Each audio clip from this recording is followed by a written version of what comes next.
Hey everyone, so now let's take those tips that Phil was just talking about and put them into practice. Now, we are going to work with two separate cameras in this scenario. Starting off, we're going to start with the EOS Rebel T5i, which is more of a entry-level camera. You know, it's not going to perform as well in these low light situations, but we'll see what we can do with it.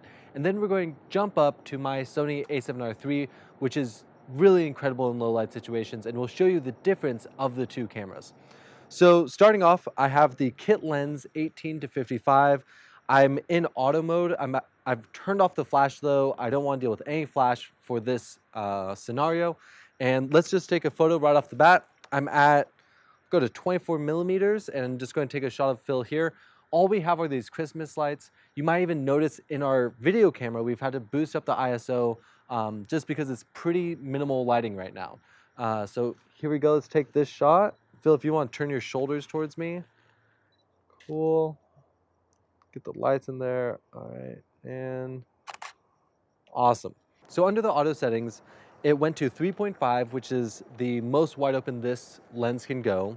It was a 1/13 shutter, which it looks like there might have been a little bit of motion blur in there. I held my hands pretty steady, and ISO 6400. And it's plenty bright. You know, there's lots of light there. On the back of the screen, it actually, you know, it looks doable, but you know, Phil's definitely a little out of focus. It's on autofocus still. I do know that at 6400, this camera looks a little grainy. It doesn't look great.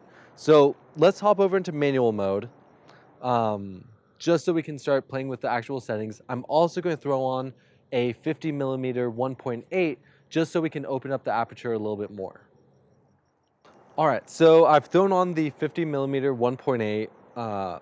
Going from a 3.5 to 1.8, we've almost tripled the amount of light that is able to enter through the lens now with this f-stop.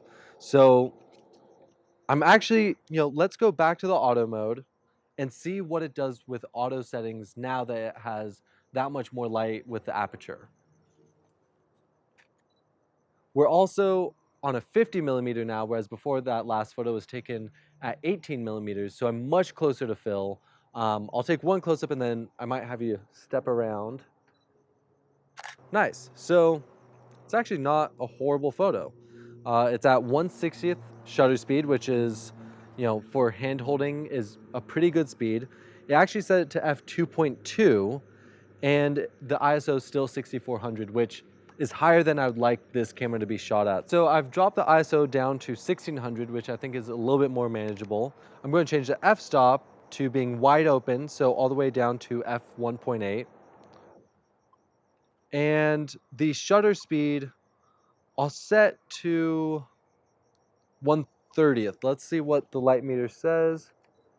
Now the light meter is saying I'm a little bit less than a full stop underexposed, but let's see what we can do here.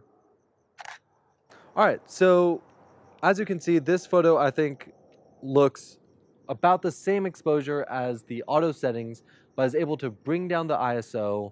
And I think with the digital noise, it'll be a lot cleaner now that's at 1600. Overall though, you know, the 50 millimeter, it's not the most flattering shot. Maybe, Phil, if I can have you step over there, just next to that potted plant with the lights right above you.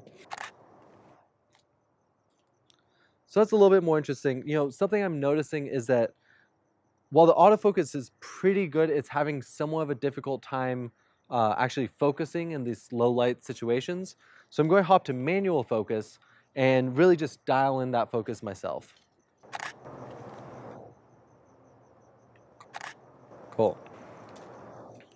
So we're just here in the backyard taking some photos of various things, took, you know, a lot of headshots of Phil, and the main thing was getting the exposure right. And so really, I think the biggest thing at nighttime, you know, the first is the ISO. How high can you push that ISO without too much digital noise? And this is something that you really have to test. You should go out in low light and take photos at each ISO, import them and see what they look like. You know, how high are you willing to go and what is too much digital noise for you? From there, your shutter speed. Are you going to have any movement? Are you going to have people who might be moving a little bit? All those things are going to add motion blur. So seeing what, you know, you're capable of hand holding and where you can keep it steady, typically 1/60th, 1/100th of a second is going to be best for shutter speed.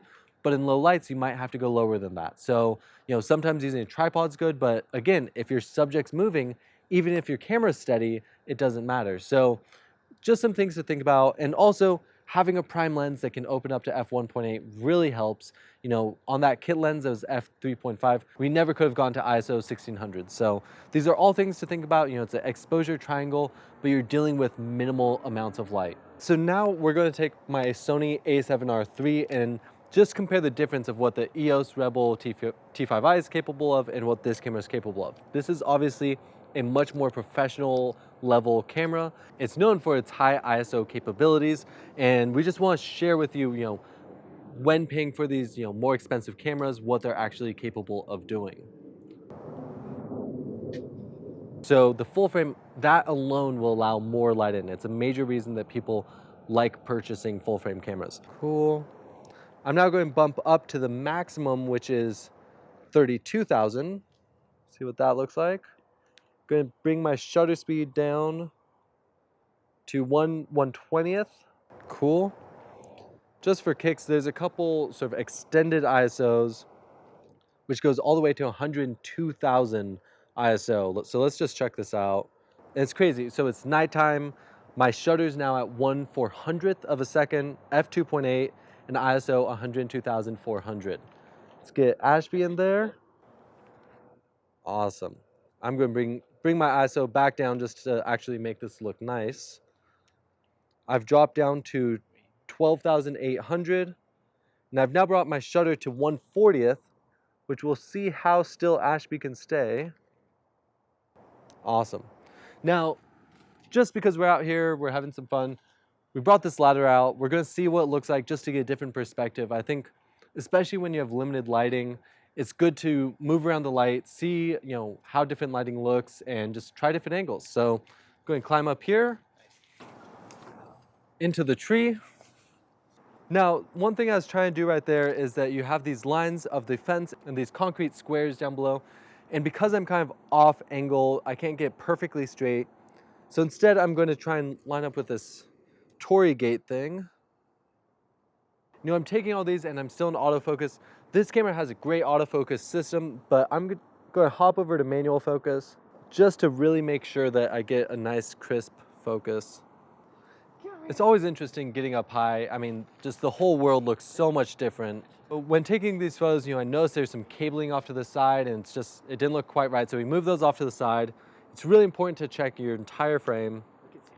All right, so all those photos were taken above 6400, which is the max ISO I would push the EOS Rebel. And you can see just how well this camera performs and why people are willing to spend so much money on these cameras.